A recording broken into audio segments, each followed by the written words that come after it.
it's hard. What do you mean? No energy.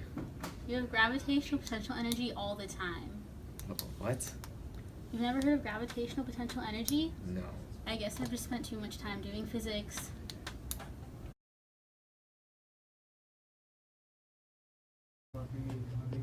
Alrighty, and when we're talking about gravitational potential energy, we want to find the energy it takes.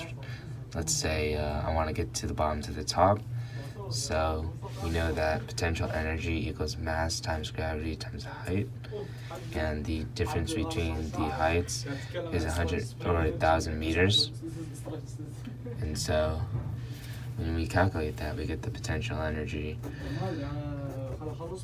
of 50 times 9.8 times 1,000, which is 4.9 times 10 to the 5, and we're going to be putting that in joules.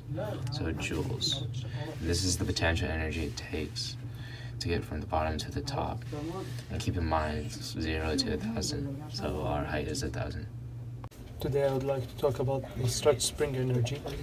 As shown here in the graph, we would like to know the distance between 0 to x. What is given that k equal 500 multiply n over m, u of s equal 100j, and x is unknown.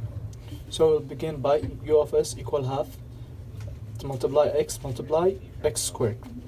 X equal square root 2 multiply u of s over k equal 2 times 100 over 500 will equal square root of 2 over 5.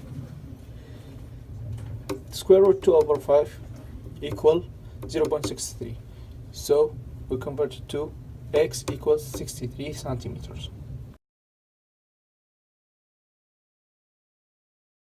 So for this problem, we have a skier going down a frictionless slope.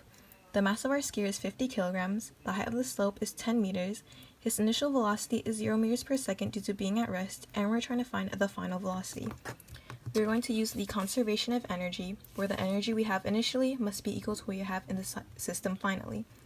That can be represented as this, where we have an initial gravitational energy plus the initial kinetic energy equaling our final gravitational energy plus our final kinetic energy. The gravitational energy can be represented as mgh, and our kinetic energy can be represented as 1/2 mv squared. And when you rewrite this, you will be left with this. mgh plus 1/2 mv initial squared equaling mgh plus 1/2 mv final squared. You would then plug in the corresponding values. So for mgh, you would have 50 kilograms times 9.8 times 10.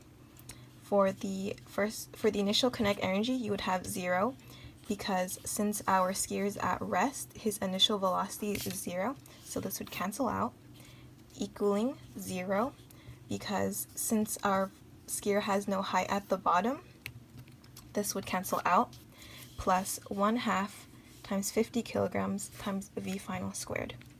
From this step, you would then have to isolate v final squared in order to get your final velocity.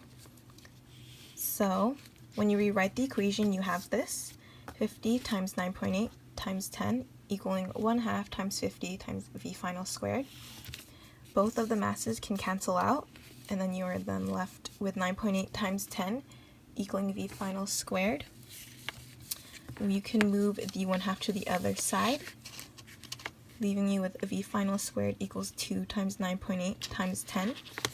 And to get the final velocity by itself, you would then take the square root, and you're left with 2 times 9.8 times 10.